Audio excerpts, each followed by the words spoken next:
জীবনে ৩ ধরনের মানুষকে ক্ষমা করা খুবই কঠিন। নাম্বার ১, যে ভালো না বেসে অভিনয় করে। ২, যে বন্ধুত্বের সুযোগ নিয়ে বেইমানি করে। ৩, যে বিশ্বাসের অমর্যাদা করে। মানুষ বলে নিজে ভালো তো জগৎ ভালো। এটা সম্পূর্ণ মিথ্যা কথা। আপনি যত ভালো হবেন মানুষ আপনাকে ততই ঠকিয়ে দেবে। ভরসা তাকেই করেন যে আপনার এই ৩টি জিনিস বুঝবে: হাসির মাঝে লুকিয়ে থাকা কষ্ট, রাগের পেছনে থাকা ভালোবাসা, চুপ থাকার পেছনে কারণ। জীবনে ৩টি কথা সব সময় মনে রাখবেন: যে আপনাকে সাহায্য করে তাকে কখনো ভুলবেন না, যে আপনাকে ভালোবাসে তাকে কখনো ঘৃণা করবেন না, যে আপনাকে বিশ্বাস করে তাকে কখনো ঠকাবেন না। জীবনে এই 5টা জিনিস খুঁজে পাওয়া খুবই কঠিন।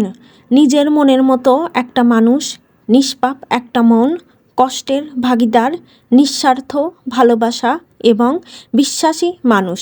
সম্মান জিনিসটা নিউটনের ৩য় সূত্রের মতো। আপনি যদি কাউকে সম্মান দেন অবশ্যই সম্মান পাবেন। বেশি চালাক মানুষের একটাই সমস্যা: দুনিয়ার সব কিছু বোঝে কিন্তু আপনি যে তার চালাকি বুঝেন এটা সে বোঝে না। কাউকে পাওয়ার পর যখন অবহেলা করে হারিয়ে ফেলে তখন পরে আর কান্না করে লাভ হয় না। 3টা জিনিস কখনো ফিরে আসে না: সময়, কথা এবং সুযোগ। 3টা জিনিস কখনো হারানো ঠিক না: শান্তি, আশা এবং সততা। মানুষের 3টা জিনিসে তার নিজেরই পতন হয়: অহংকার, হিংসা এবং মিথ্যা। আর এই পৃথিবীতে 3টা জিনিস খুবই দামি: ভালোবাসা, আত্মবিশ্বাস এবং বন্ধুত্ব। সুখে থাকার জন্য মাত্র 2টি পদ্ধতি: 1, পরিস্থিতি বদলে দেন, অথবা পরিস্থিতি বুঝে নিজেকে বদলে দেন।